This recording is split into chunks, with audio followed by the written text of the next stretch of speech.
Quién es Jacob? El hermano Jesús. El hermano de Jesús, fantástico. Y entonces, ¿él es el único hermano de Jesús que escribe o hay alguien más? Varios más. Ese sería Judas. Judas. Judas es el otro hermano de Jesús. Exploramos esto de los hermanos y las hermanas de Jesús y, ¿verdad? Si ustedes se acuerdan que ellos al principio no creían en Jesús y no le seguían, pero una vez muerto y resucitado, pues varios de ellos se hicieron discípulos. En el caso de Jacobo o Santiago, se convirtió en un gran líder de la iglesia primitiva, ¿verdad? O sea, estuvimos estudiando eso. Muy bien. También cuando empezamos la semana pasada, en el capítulo 1, estuvimos viendo que el estilo de Jacobo es un estilo práctico. Y se parece mucho a los proverbios, a los salmos. No es tanta teoría, no es tanto doctrina, sino cómo aplicar la palabra de Dios en diferentes situaciones. Y empezamos a ver cómo él empezó a manejar el asunto de estar en medio de una prueba.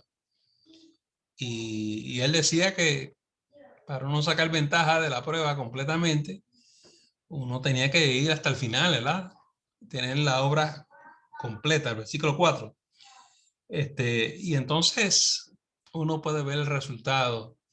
Exploramos lo que él quería decir con esto de estar orando y pidiendo sabiduría, que no es lo que los hermanos y las hermanas piensan por ahí, sino es un entendimiento práctico de la prueba que tienen delante de ellos y están pidiendo al Señor iluminación, entendimiento para cómo enfrentar la prueba. Y este es el problema que tienen muchos de los hermanos cuando están en una dificultad. Lo primero que dicen es, pastor, ¿qué hago? No sé qué hacer. A eso es que se refiere Jacobo o Santiago. Y dice que Dios te va a dar entendimiento, ¿verdad? Llega un momento que Dios te somete a una prueba y tú creces, tú aprendes a enfrentar esa situación y a resolverla. Y después de eso te lleva a otra prueba. Y llega un momento que uno alcanza mucha sabiduría porque uno está en diferentes situaciones y tú sabes manejar diferentes situaciones, ¿verdad? Que no es una sabiduría de esas extraterrestres que te va a llegar del cielo y tú vas a saber más que todos los demás. Lamentablemente ese es el concepto que tienen algunas personas y por eso las personas se frustran, ¿verdad? O caen en prácticas bien extrañas, porque entonces vienen revelaciones y ángeles que se aparecen y cosas así, y el texto no se refiere a eso. Ese no es el sentido de Jacobo y eso no es lo que él quiere decir, y ahora él va a ilustrarlo con otra situación práctica que vamos a ver cómo él aplica esto en otra situación. Estamos en el versículo 12. Capítulo 1, versículo 12. Dice, bienaventurado el varón que soporta la tentación, porque cuando haya resistido la prueba, recibirá la corona de la vida, ¿verdad? Que Dios ha prometido a los que le aman. Muy bien. Noten ustedes que esto es similar a la prueba anterior, pero a veces las pruebas son externas, son situaciones en tu trabajo, en tu vecindario, son cosas que surgen, dificultades que te tienes que enfrentar. Pero la tentación que usted va a ver ahora es interna. Y él va a explicar esto muy bien. Y lo primero que nos dice es que la tiene que soportar. Bienaventurado el varón que soporta la tentación. Porque cuando la haya resistido, lo que está diciendo es que el hombre, la mujer de Dios, necesita resistir, soportar, sobrellevar hasta el final esta situación, no ceder, no rendirse, ¿verdad? Y si tú haces eso, recibirás la corona de la vida. Dios te va a premiar si tú tienes victoria. Por ejemplo, si una persona se parece a de ti y tú puedes resolver el problema diciendo una mentira, un embuste, como decimos por ahí, y saliste de la situación. A veces lo difícil es decir la verdad, ¿verdad? Si tú resistes la tentación de mentir, de engañar, de salir del paso, y lo resistes hasta el final, y la soportas, Dios te va a honrar. Recibirás la correcta. Ahí es que tú tienes victoria. En el momento, tú puedes decir que tonta soy, me metí en un problema, no debí haber dicho lo que dije, pero lo importante aquí para Jacobo y la Biblia no es no es lo que piensa la otra persona o el grupo. Eres tú delante del Señor. Y el Señor te está viendo que tú estuviste dispuesta a pagarle el precio por hacer lo correcto, hacer el bien, decir la verdad. Entonces, Él te va a dar la corona de la vida. Y Dios nos ha prometido que si hacemos el bien, Él nos va a bendecir y nos va a honrar. Y eso, ahí es que muchos de nosotros fallamos en las tentaciones. Cuando de momento aparece una cantidad de dinero bastante grande, no es tuyo, no te corresponde, pero fácilmente tú puedes tomar el dinero. Nadie se va a enterar, nadie lo va a saber. Pero tú haces lo correcto, tú lo entregas, tú dices que lo encontraste, que no sabes de quién es, y nuevamente tú puedes decirte a ti misma, qué tonta soy. Caramba, perdí $50,000, $100,000. Pero no importa. Lo que importa aquí es lo que opine el Padre Celestial de ti. Y tú resististe la tentación, soportaste la prueba, lograste hacer el bien. ¿Ah? ¿Por qué esto es importante para el Señor? Porque en el jardín del Edén no resistieron la tentación. Se dieron y mordieron la manzana. Y tú y yo tenemos que aprender a mantenernos firmes y cueste lo que cueste, pagarle el precio por vivir para la gloria de Dios. Es como Jesús en la cruz del Calvario. Él tiene que pagar el precio, pero él hizo lo correcto. La humanidad se puede mofar de él, se puede burlar, lo puede insultar. Jesús no está buscando la aprobación de los seres humanos, Jesús está buscando la aprobación del Padre Celestial. Eso es lo que Dios va a honrar, tu disposición de hacer el bien, hacer lo correcto. Parece algo sencillo, pero es difícil porque a diario son muchas las personas que mienten, engañan, ¿verdad? Y hacen cosas incorrectas. Hay gente que roba y estamos hablando de gente cristiana, ¿verdad? Entonces, necesitamos hombres y mujeres que estén dispuestos a resistir la tentación. Y no es fácil. La tentación es algo que pica, que duele. Y muchas veces es más fácil ceder que darle la espalda y decir que no. Es una lucha interna profunda, ¿verdad?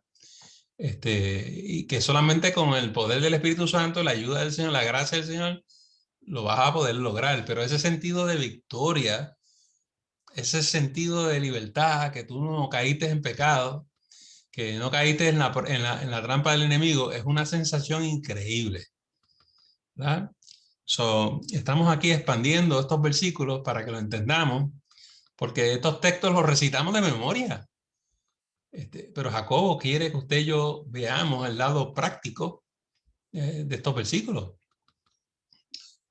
¿Usted tiene un comentario, alguna pregunta, alguna inquietud? Sí, Ruth. El tema, perdón, pastor, el tema, no lo escuché bien que dijo, el tema de la clase de hoy.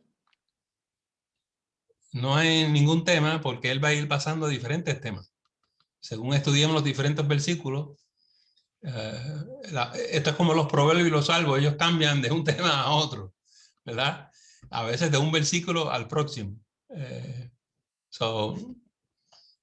Si tenemos a hablar, estamos estudiando el libro de Santiago y vamos a ver los temas que él cubre ahí. All right.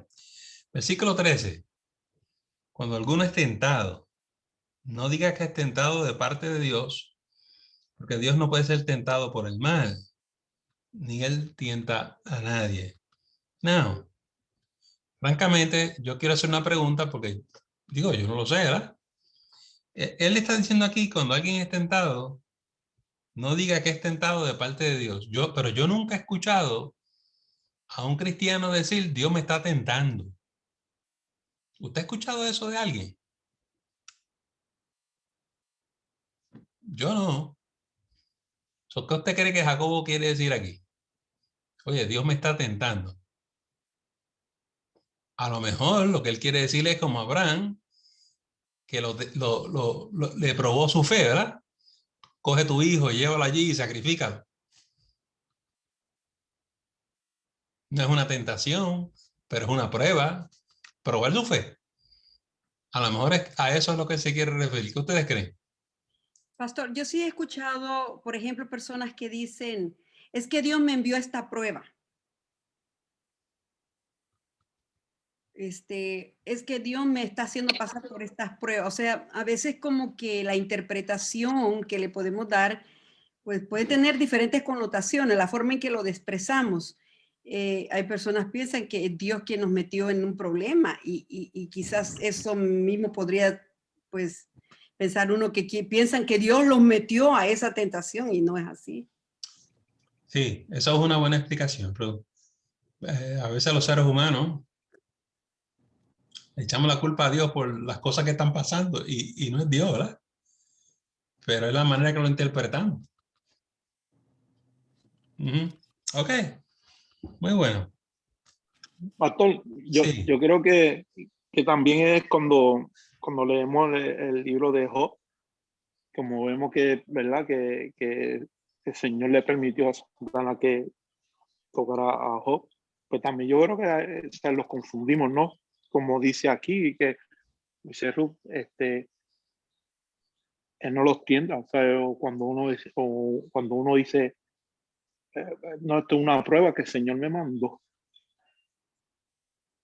Y yo creo que ahí no hay duda, viene la confusión, ¿no? O no no hay vemos duda que bien somos probados, lo que dice. no hay duda que somos probados en nuestra fe.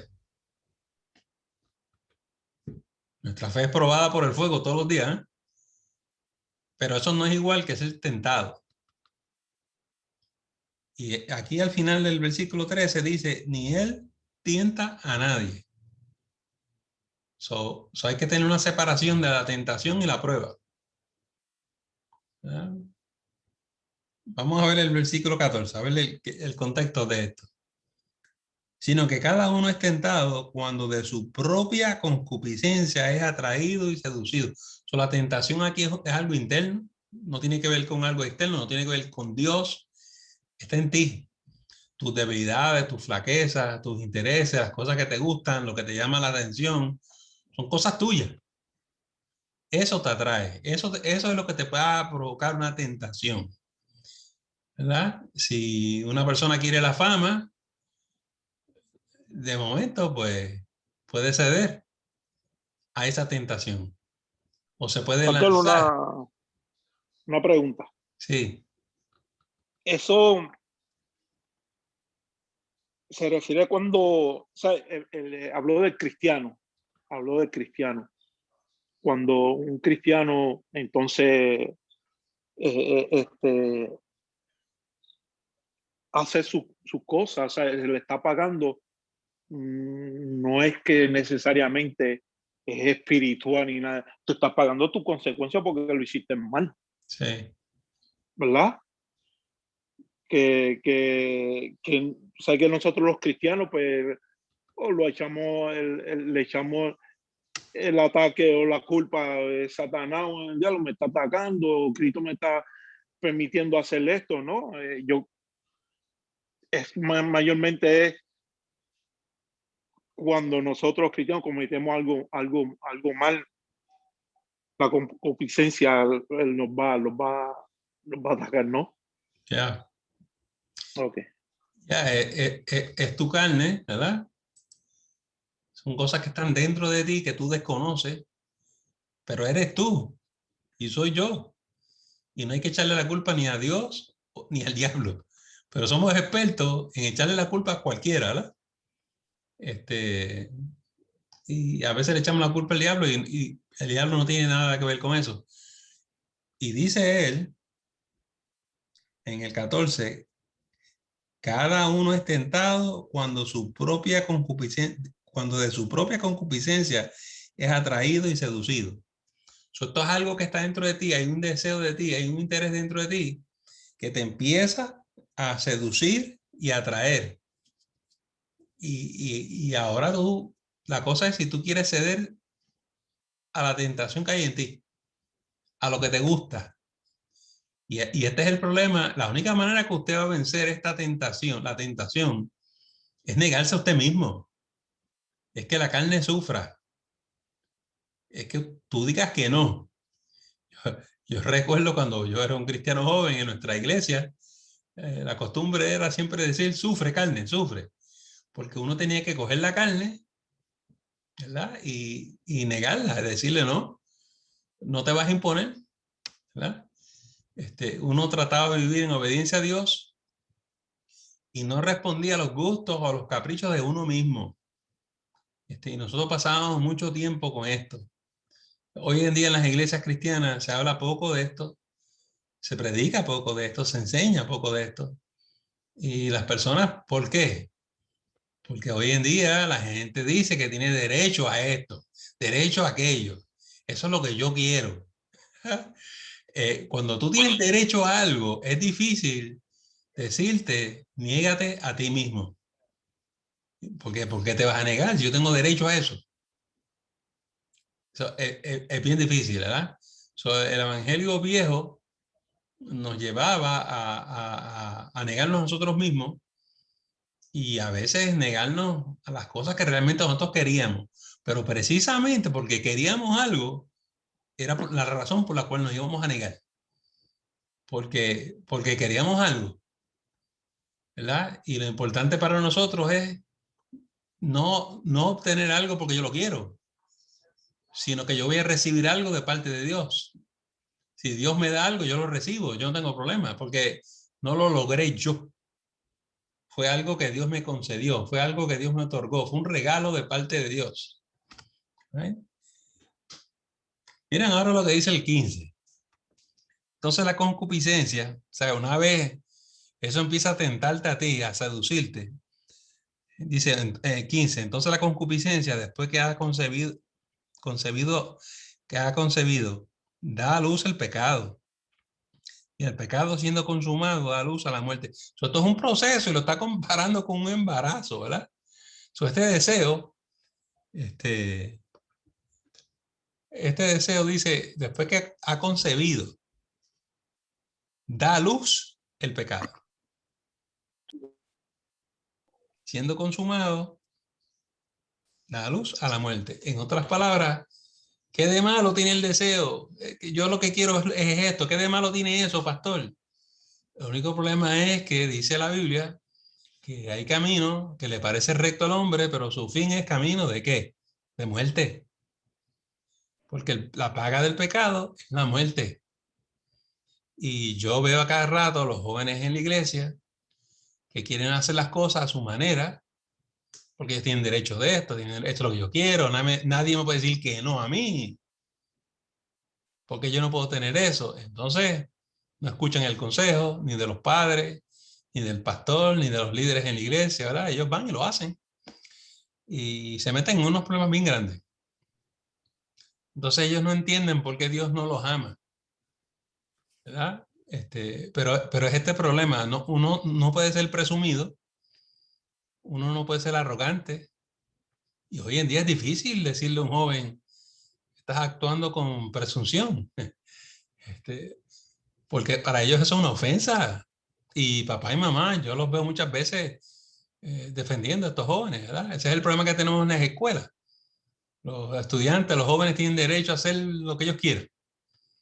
Y las pobres maestras se meten en problemas porque es difícil para una maestra corregir a un estudiante, ¿verdad?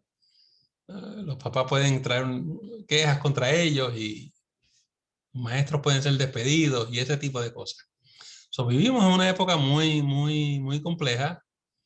Pero yo lo que les quiero decir es que estas cosas que están escritas parecen que fueron escritas en esta otra época y sí lo fueron. Fueron escritos en otra época. Y a nosotros nos parece extraño, pero no hay nada de malo con lo que está escrito aquí. Esto es lo que debería ser, pero nosotros pocas veces practicamos estas cosas, ¿verdad? Lo triste de esto es que estos deseos a los cuales nosotros pensamos que tenemos derecho nos engañan, nos arrastran, nos obligan a llevarnos a un pecado, y este pecado puede ser desobediencia, rebelión, estar fuera de la voluntad del Padre, fuera de la voluntad de la palabra. Y cuando cometemos esas cosas, cuando hacemos esas cosas, ya el pecado nos derrotó. Y cuando damos ese paso, dice aquí, eso produce, da a luz la muerte, ¿verdad? Y eso nos ocurre sin que nos demos cuenta, hermano. Nos ocurre sin que nos demos cuenta, ¿verdad? Vivimos una época donde todo el mundo quiere las bendiciones, las promesas, los milagros y todas estas cosas, pero pocas veces hablamos de la obediencia, de la sujeción.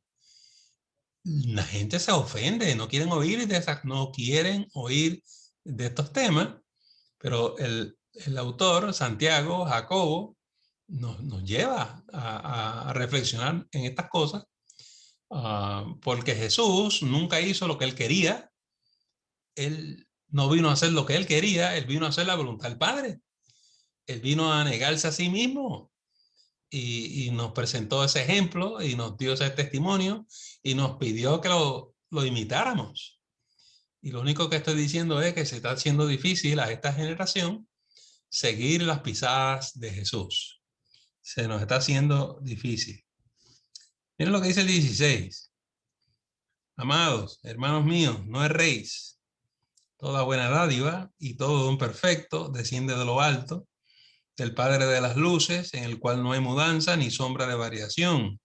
Él de su voluntad nos hizo nacer por las palabras de verdad para que seamos primicias de sus criaturas. Noten ustedes, toda buena dádiva y todo don perfecto desciende de lo alto. Cuando las cosas resultan en edificación, cuando las cosas resultan en fruto, cuando las cosas resultan en bienestar para cada uno de nosotros, pues sabemos que Dios está añadiendo a nuestra vida. El pecado no puede producir eso. El pecado lo que produce es muerte, destrucción espiritual. Hay gente que se cree que el pecado, cuando la Biblia dice te va a matar, te caíste y te moriste. No, esto es una muerte interna, esto es una muerte espiritual, esto es una muerte lenta. Recuerden, Adán y Eva murieron y tomó cientos y cientos y miles de años para que finalmente murieran, ¿verdad que sí? Es algo que te afecta lentamente. Y la cosa es que al pasar de los años ya tú no eres el mismo, ya tú no eres la misma. En algún sitio te distanciaste de la voluntad de Dios. Es un proceso tan lento que es casi invisible, la gente no se da cuenta.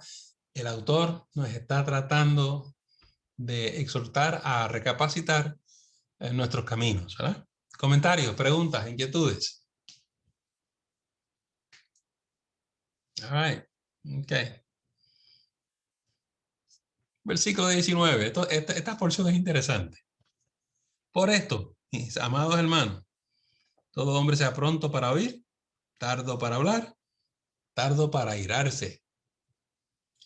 Debido a lo que acaba de decir, nos está diciendo que es mejor que estemos dispuestos a escuchar, que seamos un poquito más lentos para hablar, no comentar, y mucho menos ¿verdad? Que tengamos un freno en esto de airarse, de enojarse, ¿verdad? Porque la ira del hombre, versículo 20, no obra la justicia de Dios. Cuando nosotros nos enojamos y nos queremos desquitar, no obra la justicia de Dios. Tal vez es la justicia mía. Yo quiero dar un golpe a este muchacho, a aquella muchacha. Yo me desquité. Yo tengo un sentido de satisfacción. Le metí una patada. Ok, ¿verdad? Te diste el gustazo. Te diste el gustazo. Pero ¿cómo obra eso la justicia de Dios? De ninguna manera. porque le hiciste un daño a otro ser humano. Le agrediste, ¿no? Y a lo mejor te da un gustazo, un sentido de satisfacción, pero eso no tiene que ver nada con Dios. Tiene que ver con tu capricho, con tu deseo. Eso pasa muchas veces en la iglesia, ¿verdad? Yo he escuchado a veces gente decir, muchacho, me desquité. Le dije todo lo que yo quería decirle. Me desahogué. Me siento tan y tan bien. Well, ¿verdad? Satisfaciste tu ira, te gozaste, pero en ese proceso hiciste daño, heriste, ofendiste. Y hay una persona herida que necesita sanidad, necesita restauración. Y a veces la gente se va de la iglesia. Ahí es que la gente viene donde mí como pastor y dice, yo nunca me imaginaba que en la iglesia habían cristianos como esta persona. Realmente es un escándalo cuando dejamos que la carne y el yo se manifiesten de esa manera. Pero esto ocurre frecuentemente. Si fuera un caso aislado, pero lo vemos más y más y más. Nuevamente, el apóstol Jacobo, de aquí en Santiago, no está hablando de cosas espectaculares, cosas que llaman la atención, no está hablando de milagros ni de esas cosas, está hablando de cosas difíciles que necesitamos aprender, ¿verdad? Y estas cosas no nos llaman la atención, no queremos oír de estas cosas. Pastor, no nos hable de problemas. Háblanos de los milagros, cómo Jesús resucitó a los muertos. Eso sí que está tremendo. Eso me gusta. No puedo ver aquí. ¿Ah? ¿Qué usted dijo, hermano? Bueno, la cosa es que tenemos que escuchar estas cosas. ¿Alguien sabe por qué? ¿Quién puede contestar esa pregunta? ¿Por qué él saca tiempo para hablar de cosas difíciles como esta?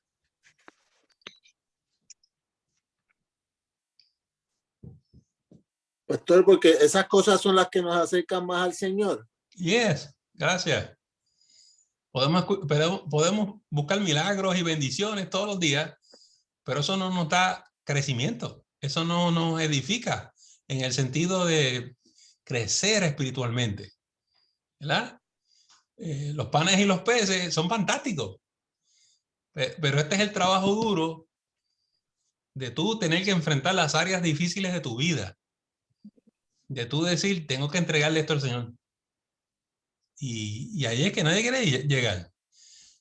Y ahí es donde Jesús nos habla que nos dedicamos a ¿qué? Sacarle la pajita del ojo al hermano cuando tenemos una gran viga nosotros. Esta área es la difícil porque tú tienes que asumir responsabilidad personal por tu vida espiritual. Tiene que haber una consagración, un compromiso de que voy a limpiar mi vida y voy a echar fuera todo lo que no agrada a Dios y voy a vivir como el Señor me pide, ¿verdad? A la altura de Cristo Jesús. Eso es consagración y requiere un gran sentido de compromiso de decir, yo no voy a seguir haciendo esto. Yo lo he hecho por años, pero está mal. Eso es, pastor, como los hermanos que tienen un percance con alguien en la calle y se lo cuentan a otro hermano y le dicen, yo me bajé de la cruz, fui, le dije lo que tenía que decirle y volví para atrás y me monté. Eso es quedarse, eso es decir, voy a volver al viejo yo cuando a mí me dé la gana, ¿no? Ya, un time out.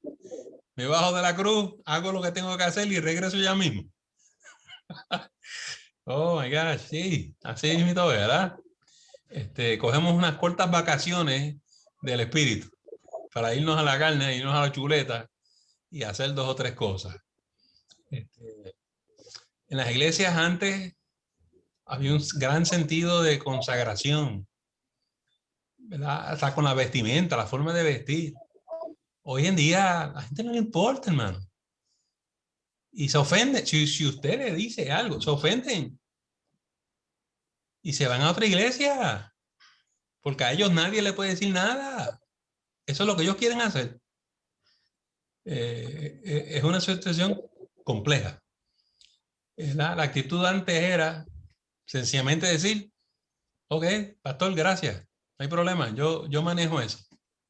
Pero hoy en día no, eso es guerra. Eso es guerra, porque a mí nadie me puede decir nada. Bueno, el problema con eso es que Dios te habla. ¿Perdón? El problema con eso es que Dios te va a hablar. Y tenemos que ser mansos, tenemos que ser humildes, estar dispuestos a que cuando Dios te diga algo y te llame la atención, porque te va a llamar. Eso es algo que la gente no entiende. La gente dice, no, a mí nadie me dice, yo quiero que tú sepas que Dios te va a coger por el cuello. Había una palabrita en la Biblia que nosotros usábamos mucho antes, es redarguir. Y el Espíritu Santo te cogía, muchacho, y te metía 3 palos. Y tú terminabas llorando, ¿sabes? En el piso. Tú terminabas en ese altar llorando. La gente dice, pero pastor, ¿por qué esas cosas no ocurren ya? Porque no hay sentido de entrega, de compromiso, de consagración, de honrar al Señor, de poner al Señor primero. Todo el mundo tiene derecho a hacer lo que le da la gana en la iglesia. Es complejo. Pastor, se podría asumir que las iglesias se han adaptado a eso? Porque hasta qué punto, no usted, pero hasta qué punto hay pastores que cambian su mensaje porque no le caiga mal a los feligreses. O sea, porque, por ejemplo, o sea, voy a traerlo. ¿Cuál era el pastor que decía, eso son cosas del diablo? Y se las decía en la cara a las personas y le importaba 3 pitos lo que pensara la gente. Eso era lo que él entendía que el Señor le estaba diciendo y así mismo lo proyectaba. Ya ese tipo de fogosidad y de yo no sé si sería dirección de parte de los pastores, no lo vemos en las iglesias, por lo menos yo no lo veo en las iglesias de los nuevos tiempos y de la nueva era. Eso como que se ha ido amilanando, sería la palabra correcta, o bajando la intensidad. Pues tú tienes toda razón. Los pastores poco a poco han sido intimidados, silenciados, callados por estas actitudes, porque sencillamente si ellos dicen algo, los feligreses se van a otra iglesia, se van a la iglesia, a la otra, que la grande. Es como aquí cuando la gente dice, me voy para Gateway. ¿Qué quiere decir eso? ¿Si sos miembro de Gateway? No. ¿Quiere decir que la persona está comprometida y va a estudios bíblicos todos los días? No. Que se desapareció. Eso es todo lo que eso quiere decir. Que no va a aguantar y no va a tolerar lo que el pastor o cualquier hermano le diga. No hay sumisión. Sí, los pastores no quieren perder las personas, no quieren perder los ingresos, los diezmos, y entonces se callan. Se callan. Tenemos esa situación, y la única manera de tornar esta situación es que hablemos de esto, enseñemos la palabra y ver si las mentes de los hermanos cambian poco a poco, ¿verdad? La iglesia primitiva tenía mucho poder. Dios se manifestaba con poder en la iglesia primitiva, pero era porque había un alto sentido de consagración. La gente tenía temor de Dios, tenía temor de la palabra, la honraban, la respetaban, la practicaban, la vivían. Hoy en día no tenemos ese sentido, ¿verdad? Entonces tenemos que recuperar ciertas cosas, porque no es que lo estamos perdiendo, como dice Fred, es que ya se perdió. Esto se perdió.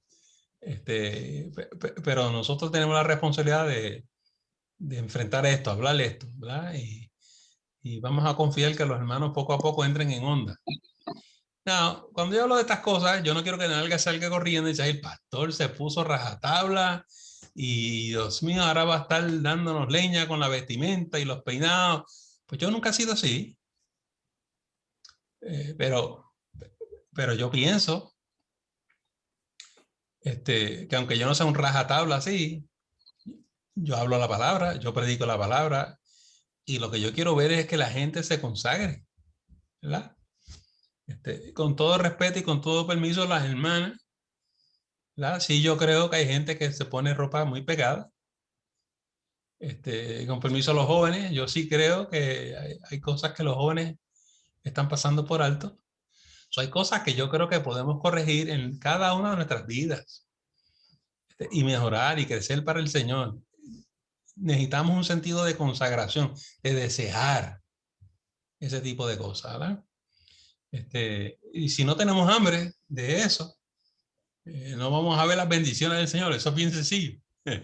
Si honramos al Señor, Dios nos honra a nosotros. ¿Está bien? Ay. Mira lo que dice aquí. El 21. Estamos en el capítulo 1, versículo 21. Por lo cual, desechando toda inmundicia y abundancia de maldad, de malicia, recibid con mansedumbre la palabra implantada, la cual puede salvar vuestras almas. Esto es lo que está en juego, salvar tu alma.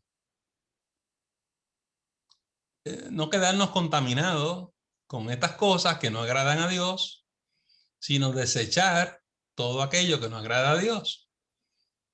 Y la gente no lo quiere entender, pero desde las vestimentas hasta el maquillaje, todo por ahí para abajo, tenemos que estar dispuestos a decir, Señor, si me tengo que quitar esto, me lo quito en tu nombre. ¿Verdad? Ay, el pastor no quiere que yo me vea bonita. No tiene que ver nada con eso. Usted se puede ver muy bonita, muy elegante, muy guapa, agradar a Dios y no hay ningún problema. La Biblia está llena de pasajes de mujeres que eran guapísimas, ¿verdad? Y eran siervas de Dios. Ese no es el problema. El problema es que a veces queremos llamar la atención y lo hacemos de manera que no es apropiado. No es apropiado, ¿verdad?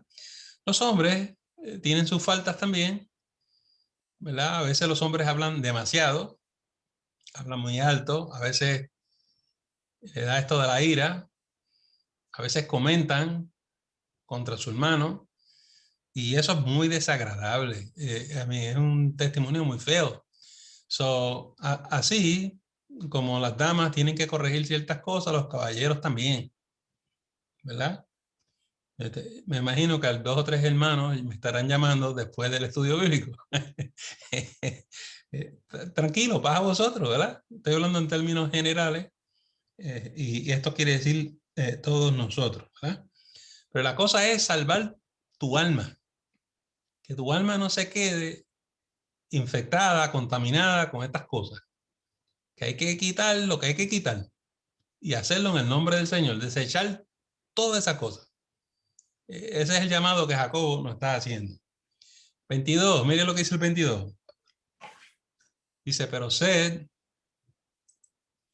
hacedores de la palabra y no tan solamente oidores, engañando a vosotros mismos. Este versículo lo sabemos de memoria y lo citamos a cada rato, ¿verdad? Pero el contexto de ser hacedor de la palabra es lo que estamos hablando esta noche. Fairy. Who's that fairy in the air? Okay. Who makes things completely fair? All right. So, la palabra de Dios lo que nos está diciendo es que seamos hacedores de la palabra, que pongamos en práctica estas cosas, lo que hemos estado hablando esta noche. Eso es lo que es un hacedor.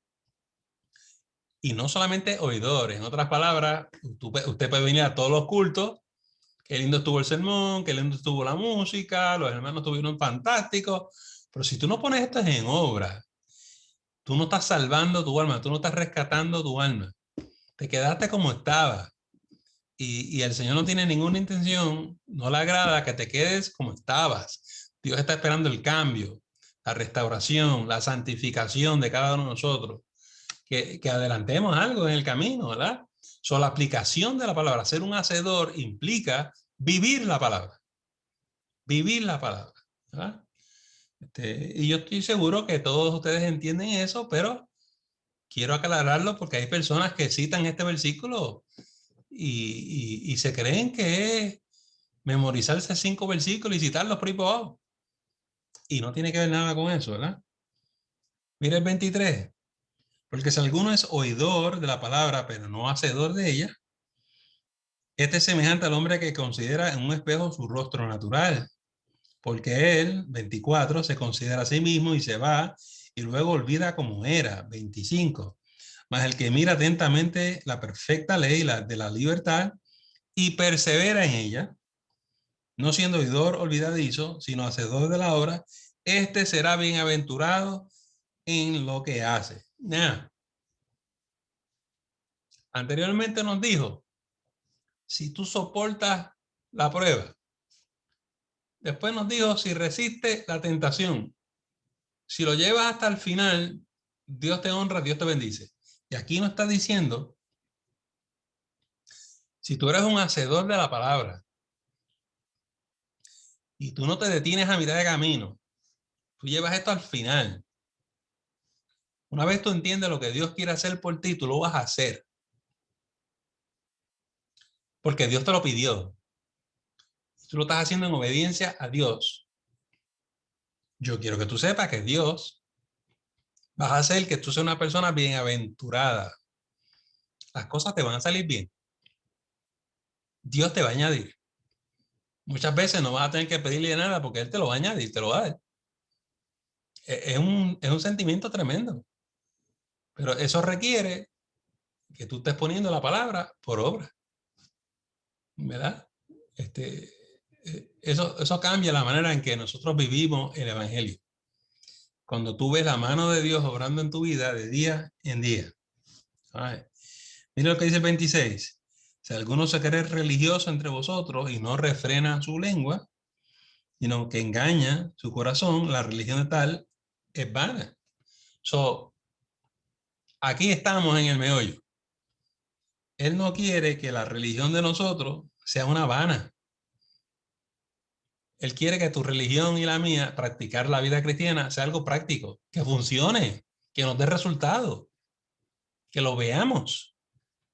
Pero eso va a ocurrir si tú vives en obediencia, si tú vives la palabra, si tú eres un hacedor, si tú resistes la tentación, si tú soportas la prueba, si tú haces lo que se supone que se haga, se da, ocurre el fenómeno. ¿Verdad? Y tenemos muchos hermanos que son oidores de la palabra. Van a este estudio bíblico, van a la otra conferencia, van al otro culto, van a una campaña por aquí, ven a este show en televisión, ven el otro en YouTube y están escuchando. Oh, que mucho tú sabes, hermano. El problema no es eso. ¿Cuánto de esa palabra tú estás poniendo por obra? De todas esas cosas, ¿cuántas tú practicas? ¿Cuánta de esa palabra la pusiste en función? ¿Verdad? Y yo escucho cada rato a la gente decirme, pastor, yo escuché aquí, yo fui a aquel culto, yo consulté a este hermano, fui a la sierva, fui al siervo, y todo sigue igual, no pasa. ¿Qué es lo que está pasando? Bueno, porque eres un oidor de la palabra. Mejor es que tú aprendas 3 cositas, pero las pongas en práctica, que escuches 100 y no pongas ninguna en práctica. No estás haciendo nada.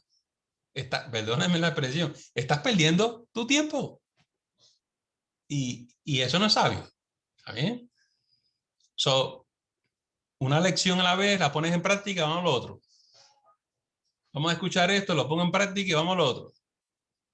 Tú tienes que ir implementando una cosa, una cosita a la vez, una cosita a la vez, ¿verdad? La vida espiritual se va montando poco a poco. Y tú levantas esta pared, después levantas la otra y cuando tú vienes a ver, montaste toda la casa. Versículo 27. La religión pura y sin mácula delante de Dios, el Padre, es esta: visitar a los huérfanos y a las viudas en sus tribulaciones y guardarse sin mancha del mundo. ¿Cuál es la religión que busca? Y hoy en día la palabra religión es algo feo, algo malo. Ningún cristiano quiere que le digan que es religioso. Pero aquí Jacobo está diciendo, necesitamos una buena religión, dice él.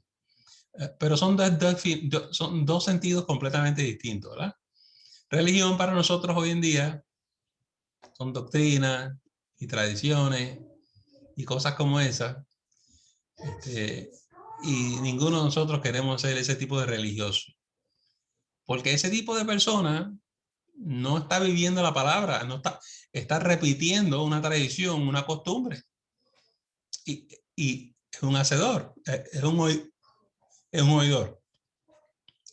La religión que está hablando Jacobo aquí es la del discípulo. Es el camino de la obediencia. Estamos hablando de 2 cosas distintas. Y por lo tanto, mire lo que él dice.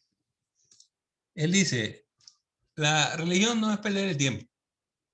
La religión significa poner en práctica las cosas. Por ejemplo, dice, vamos a visitar los huérfanos y las viudas en sus tribulaciones. Cuando hay una necesidad, hay que responder. Porque si hay una necesidad y no respondemos, entonces no hay nada. ¿De qué sirve tu religión? Si hay un hermano que necesita la oración y tú no vas a ir allí a ministrarle en apoyo espiritual y darle una oración, caramba, ¿qué clase de cristianos somos? ¿Verdad? So, esta religión es una religión práctica, que funciona, que es activo, que se mueve, que se moviliza. ¿Verdad? Esto no es doctrina, teología y cosas así, ni sacramentos, ni esas cosas. ¿Verdad? Y nosotros no queremos ser ese tipo de religiosos. Me detengo. Preguntas, comentarios, reacciones.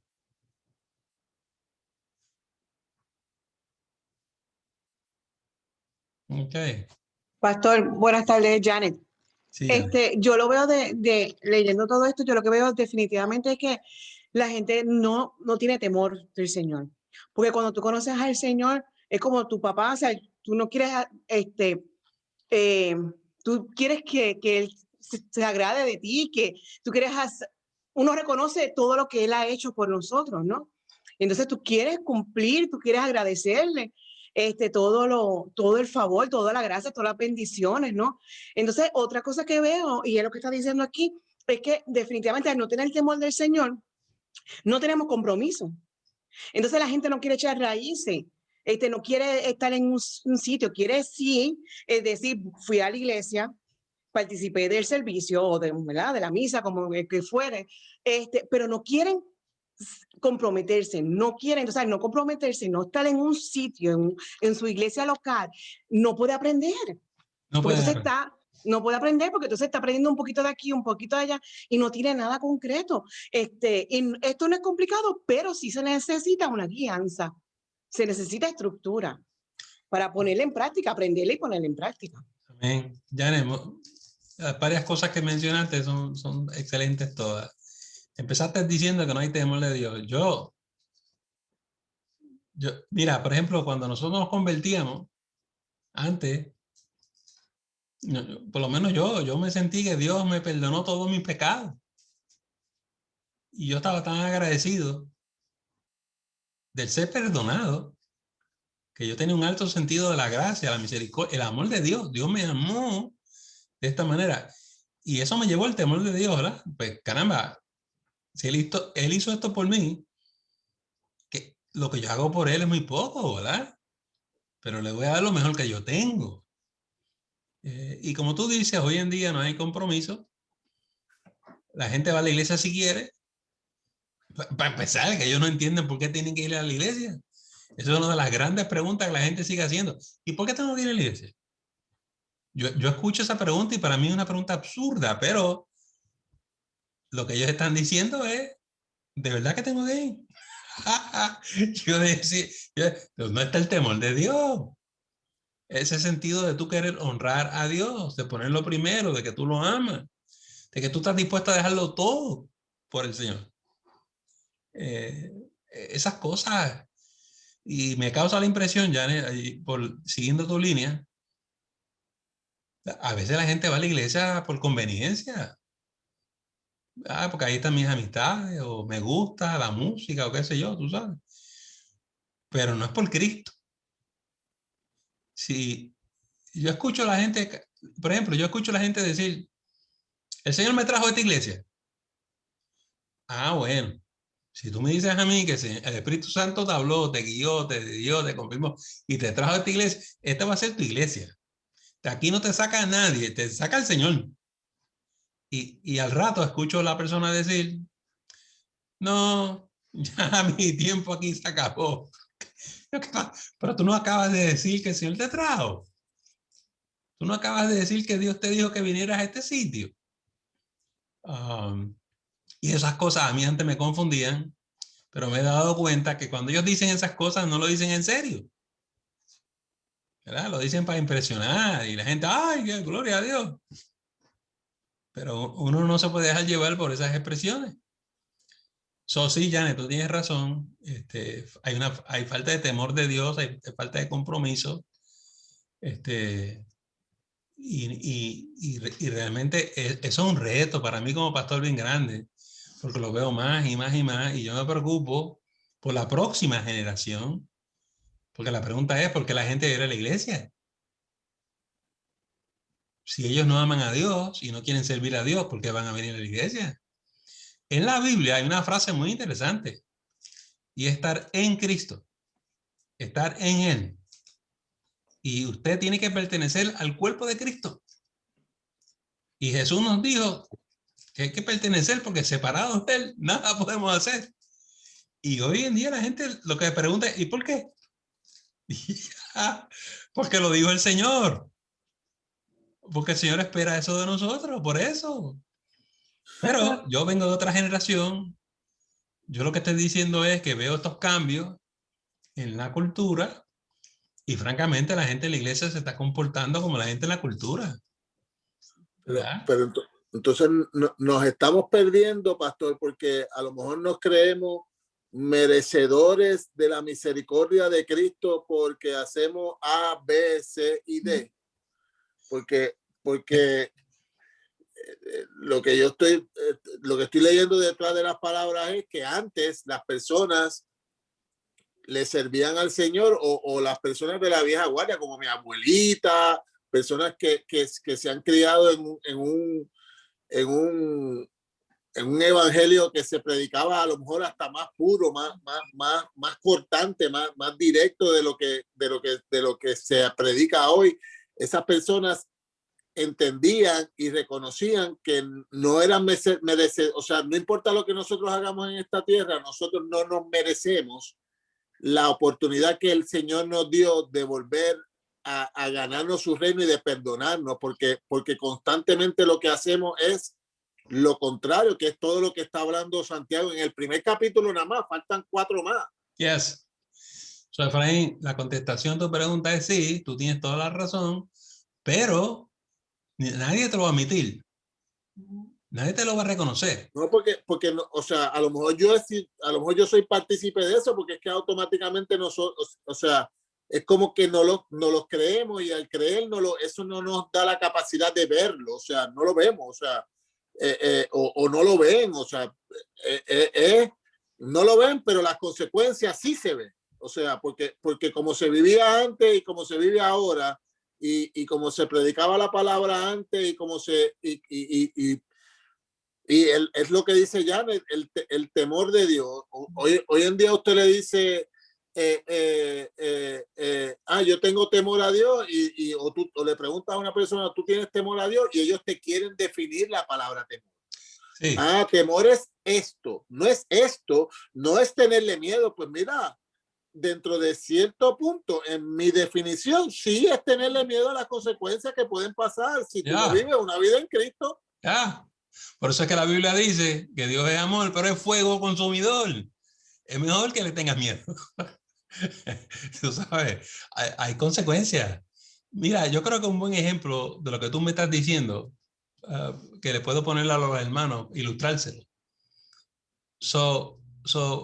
La diferencia de generaciones. Nosotros, cuando yo me estaba levantando en el evangelio, los hermanos de la iglesia queríamos un avivamiento. Pero nosotros no le exigíamos eso a Dios, porque nosotros sabíamos que el avivamiento venía a base de la entrega. La iglesia se tenía que entregar en búsqueda. Ayunar y adorar al Señor y apartarse y servir al Señor. Dice la Biblia, si mi pueblo se humillase, ¿entiendes? Si ustedes se entregan y me buscan, me van a encontrar. Aquí yo me manifiesto. Pero hoy en día, cuando la gente quiere un avivamiento, pero quieren que venga una persona y haga 2 o 3 cositas ahí, tú sabes, y se forma un revuelo en la iglesia. Los avivamientos no vienen así. Los avivamientos vienen cuando tú te humillas delante de la presencia de Dios, cuando hay una entrega, cuando hay compromiso, cuando hay temor de Dios. Sí, hoy la gente como que exige y quiere cosas, pero no están dispuestos a hacer por el Señor. No están dispuestos a darle sus vidas, entregarse a ellos. Y dice la Biblia que sacrificio quiero. Eso es lo que dice el Señor. Dame acá todo lo que tú me puedes dar. Y esa es la entrega que hace falta, ¿verdad? Y no es exactamente que tú lo logres por ti y por tu cuenta. Es que esto viene de parte de Dios, pero es cuando Él mira tu corazón y Él ve que tu corazón es recto. Eso es una de las cosas grandes que yo veo. Por ejemplo, nosotros antes estábamos en iglesia de avivamiento y la gente quería ver milagros en la iglesia. Se entregaban a ayuno, en la oración, a buscar del Señor. Y los milagros venían por añadidura. ¿Entiendes? Pero eso tú no recriminas, tú no exiges, tú no criticas. Si tú quieres ver la mano de Dios, búscalo, busca la presencia, entrégate. Y yo a cada rato escucho a la gente exigiendo y criticando y yo digo, esta gente no entiende el evangelio. Dios no funciona así. Pero así es que estamos. Y es un ambiente confuso, Efraín. Uno de los puntos que tocaste, yo lo voy a expresar a mi manera. Yo estaba hablando de uno arrepentirse y sentir el perdón de los pecados. Y tú hablabas de que había gente que hoy en día a lo mejor se sentía que se lo merecían la salvación, ¿verdad? Este asunto de salvo siempre salvo. Hay muchos por ahí que no te lo admiten, no te lo van a confesar, pero se comportan así. Ya yo soy cristiano, no tengo que hacer nada. Yo no tengo que orar, no tengo que leer la Biblia, no tengo que leer estudio bíblico, no tengo que hacer las cosas. Como te dije ahorita, ¿para qué tengo que ir a la iglesia? Ya yo soy salvo. Yo soy cristiano en mi casa.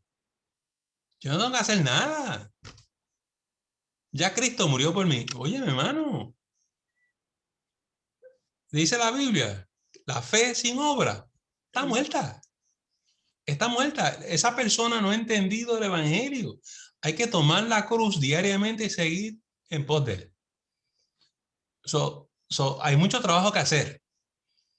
Porque la gente dice que son cristianos y que son gente de iglesia, pero óyeme, es que sencillamente no se comportan así. Tenemos un gran reto delante de nosotros. La carta de Santiago a nosotros nos va a ayudar a pensar y a reflexionar, y como acaba de decir Efraín, ahora vamos para el capítulo 2, el 3 y eso, y las cosas se ponen más intensas, pero es un buen tema. Pastor, yo quería comentar algo rapidito. También yo pienso que muchas veces las personas no han tenido un encuentro real con el Señor. No se han encontrado con ese caballero de la cruz, ¿verdad? Y lo otro, pues, las falsas doctrinas y cuando se enseña palabra que no es sana, porque como mencionaron ustedes, ahora los pastores quieren complacer a los miembros de la iglesia, pero no complacer al Señor, que es nuestro main focus. Excelente. Y lo otro es que sí, nos hemos contaminado tanto con el mundo que buscamos la felicidad en el mundo. Y si nosotros analizamos todo lo que han explicado hoy, vamos viendo que si estamos en tribulación, Él va a estar con nosotros, ¿verdad? Él nos va a cuidar en el proceso. Él nos va a restaurar. Y al final, los bienaventurados vamos a ser nosotros. Y entonces, ¿qué hacemos buscando en el mundo si Él nos va a dar todo lo que nosotros necesitamos? Estamos desenfocados totalmente. Estamos desenfocados. Estamos desenfocados. Muy bueno. Amén. Diane, muy bueno. Muy bueno. En vez de estar agradando al Señor, estamos tratando de agradarnos a nosotros mismos o agradar a otras personas, ¿verdad? Bien, amados, vamos a llegar al final de este estudio bíblico en esta noche. Les quiero recordar algunas cositas. Recuerden que este domingo en la mañana tenemos el culto en línea y luego en la tarde a las 4:30 vamos a estar en el hotel, en el Holiday Inn, para tener nuestro culto en vivo. Va a ser una bendición. Va a ser el segundo culto en vivo en el hotel. Pasamos una excelente, buenísima experiencia la primera vez y estoy confiado que este culto también será de mucha bendición. No se lo pierda.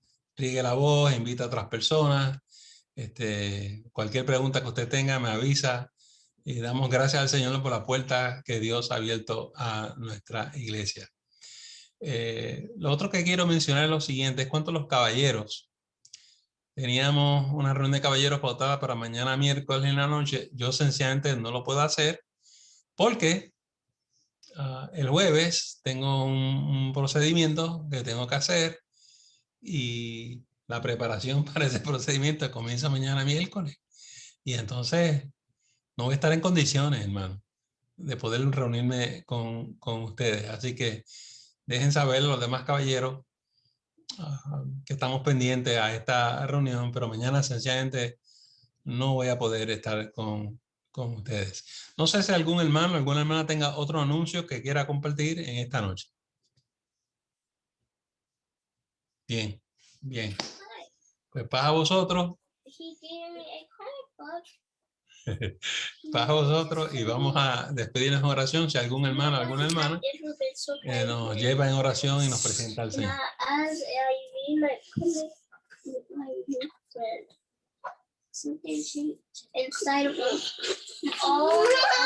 Que tú me hablas.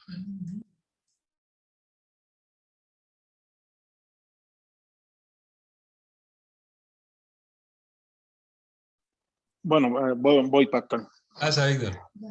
Padre celestial, Padre amado, te damos las gracias, Señor, por este alimento que tú nos has dado en esta noche, Señor, por esta enseñanza tan bella, Señor, que tú nos has dado. Señor, permite que la pongamos en obra, Señor, mi Dios, y podamos crecer como hermanos y espiritualmente, mi Dios. Gracias, porque podemos, Señor, sentarnos y reflexionar, Señor. Que el Espíritu permita al Señor que podamos reflexionar en todo lo que se ha hablado en esta noche, Señor. Te doy gracias, Padre Celestial, mi Dios, porque eres maravilloso, eres amoroso y porque tienes piedad con nosotros, mi Dios, Padre Celestial.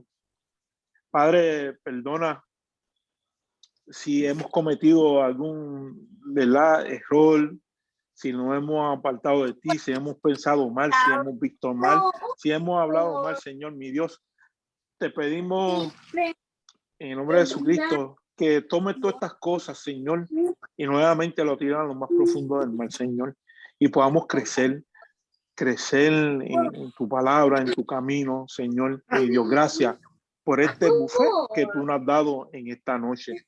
Te pedimos por la iglesia Génesis, te pedimos por los miembros de la iglesia Génesis que están enfermos, Señor, por aquellos que, Señor, cualquier situación que esté pasando, mi Dios, te pedimos por ellos. Te pedimos que tú pongas las manos sobre ellos, mi Dios, y que nuevamente ellos puedan estar con nosotros, Señor, sea en Zoom o este domingo, mi Dios, que sea maravilloso, como el domingo que estuvimos reunidos por primera vez de hace un año, que este domingo, Señor, sea mucho mejor, Señor, que sea mucho mejor, pero poniéndote a ti por delante y dándote la honra y la gloria a ti, Señor, primero.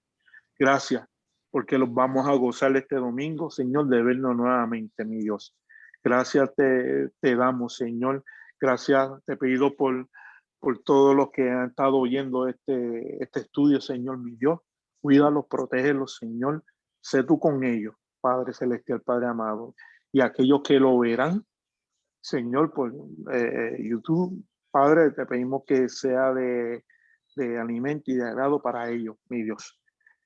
Gracias nuevamente, Padre. Bendícenos, cuídanos y guíanos durante esta semana, Señor. Hasta que nos veamos el domingo que viene, podamos abrazarnos, podamos cantar unidos, alabar tu nombre y darte las gracias a ti, mi Dios. Esto te lo pido en el nombre de Jesús, tu Hijo amado. Amén. Amén. Amén. Gracias, hermano Víctor. Muy buenas noches a todos. Bendiciones. Buenas noches. Buenas noches. Bye. Bendiciones. Dios les bendiga a todos. Dios les bendiga. Dios les bendiga. Gracias. Buenas noches. Amén. Dios les bendiga. chicos. Dios les Bye bendiga. bye. Bendiciones a todos. Bye.